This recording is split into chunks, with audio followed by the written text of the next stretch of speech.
Hello again. Today we're going to talk about our next argument strategy, pathos.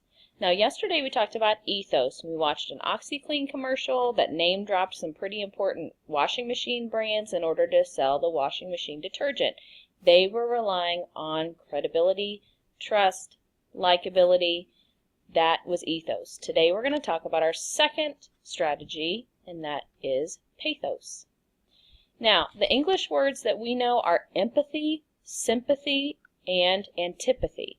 So you guys have probably heard the word sympathy before. Let's say you lost something, okay? And your neighbor next to you was like, "Oh my gosh, I'm so sorry for you." Your neighbor has sympathy. Empathy takes it a little step farther. Let's say you lost something and your neighbor had also lost something. Well, your neighbor now knows exactly how you feel because your neighbor has felt the same thing you're feeling. That is empathy. So when you have the same emotion that someone else has had, then you have empathy with that person. So you notice all of these words have to do with feeling. Pathos is about feeling. So if we want to use pathos in our arguments, stories, scenarios, or statements are designed to create an emotional response. We need feeling here. So when you're persuaded by pathos, you accept a claim based on how it makes you feel without really analyzing how valid the claim is. You might not even agree with the claim or what the person is trying to tell you, but if you feel it, then you might be more inclined to agree with it. So here are some things you might be persuaded by. Fear, it's a pretty strong feeling.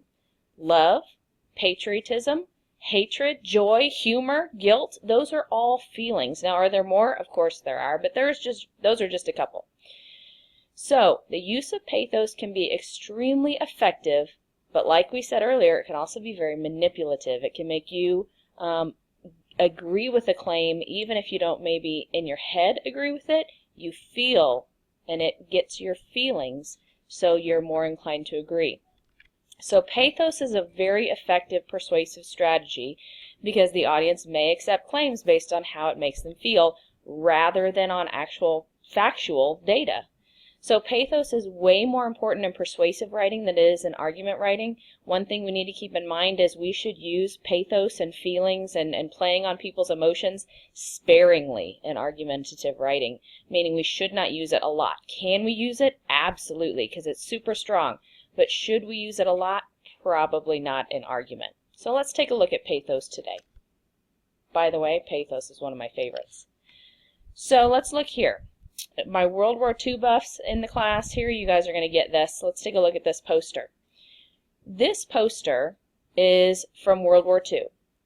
The United States wanted people, Americans, to buy victory bonds because it would help them pay for the war effort. It would help them feed the troops and pay for the things that the troops needed overseas. Well, World War II was fought against the Japanese and the Germans, the Nazis. Well, if you take a look at the two hands here that are really creepy and they've got the long fingernails, well, on the hand down at the bottom you see the Japanese flag, that red and white kind of sunburst there, that's the Japanese flag. On the top, we recognize that as the Nazi symbol, the swastika. So what does this make you feel? If you were watching this and you were a mother or a family and you've got the baby at home and we need to keep these hands off, what emotion is this poster trying to draw out? Think about that. Did you come up with fear? Because I think that's probably right. I mean, you don't draw those hands like that just to make people feel happy. That poster is trying to get people to feel fear. And if they're scared of the Japanese and they're scared of the Germans, then they might be more inclined to buy victory bonds. So let's take a look at some other ones. St. Jude's Children's Research Hospital. You might have seen commercials for them around the holidays, but they are a hospital designed to help kids that are fighting huge diseases that do not have cures yet. Cancers, leukemia, all of those horrible, horrible childhood diseases. And this group of doctors is trying to cure those diseases. Now, if you look at these faces, what do they make you feel? Aw, right? because they're all so cute and they're smiling and they're happy even though they're going through such hard times. That is appealing to our emotion. Let's take a look at another one. You guys did it out loud, didn't you? Aww. The ASPCA, they try and help abused animals. Absolutely, this tugs on our heartstrings because we love dogs and cats. One more. Huggies helped launch the National Diaper Bank Network. I don't know what the National Diaper Bank Network is, but you can see where the pathos is, can't you? Yep, it's that cute little kid staring at us with her tongue out. She makes us feel happy. So that image right there, not even the text, but that image just makes us feel something, and hey, that's pathos.